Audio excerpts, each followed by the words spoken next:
కూడా కుమారి ఆంటీ కస్టమరేనా? సందీప్ కిషన్ ఎంత ఇచ్చాడో తెలుసా? కుమారి ఆంటీ పుణ్యమా అని ఇప్పుడు ఎక్కడ చూసినా స్ట్రీట్ ఫుడ్స్ మీదే సోషల్ మీడియా అంతా ఫోకస్ పెట్టింది. కుమారి ఆంటీ కోసం ఏకంగా సీఎం స్పందించడంతో మరింత ఎక్కువగా వార్తల్లోకి ఎక్కేసింది. కుమారి ఆంటీ స్టాల్ వద్దకు సీఎం వస్తానని ప్రకటించడంతో రాజకీయంగా ఈ విషయం మారింది. కుమారి ఆంటీ వద్దకు వెళ్లి నిరుద్యోగులు నిరసన వ్యక్తం చేశారు. ఇక కుమారి ఆంటీ లాంటి వారందరినీ వెతికి పట్టుకుని ఇంటర్వ్యూలు చేస్తున్నారు యూట్యూబర్ గ్యాంగ్స్. ఫుడ్ బ్లాగర్స్ కన్నా యూట్యూబ్ ఛానల్ కి సంబంధించిన వారే ఎక్కువగా కుమారి ఆంటీ దగ్గరకు వెళ్తున్నారు.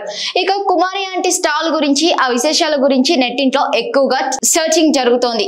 గత 13 ఏళ్లుగా ఆమె ఈ వ్యాపారం చేస్తున్నట్లుగా తెలుస్తోంది. అంతకు ముందు ఓ సింగర్ ఇంట్లో పనిచేసేదట. ఆ తర్వాత ఇలా ఫుడ్ స్టాల్ పెట్టేసుకుందట. ఎన్టీఆర్, ఆలీ వంటి వారు కూడా ఇక్కడి నుంచే కూరలు పట్టుకు వెళ్తారంటూ కుమారి ఆంటీ తన బిజినెస్ గురించి చెప్పుకొచ్చింది. సందీప్ కిషన్ కుమారి ఆంటీ స్టాల్ వద్దకు వెళ్లిన సంగతి తెలిసిందే.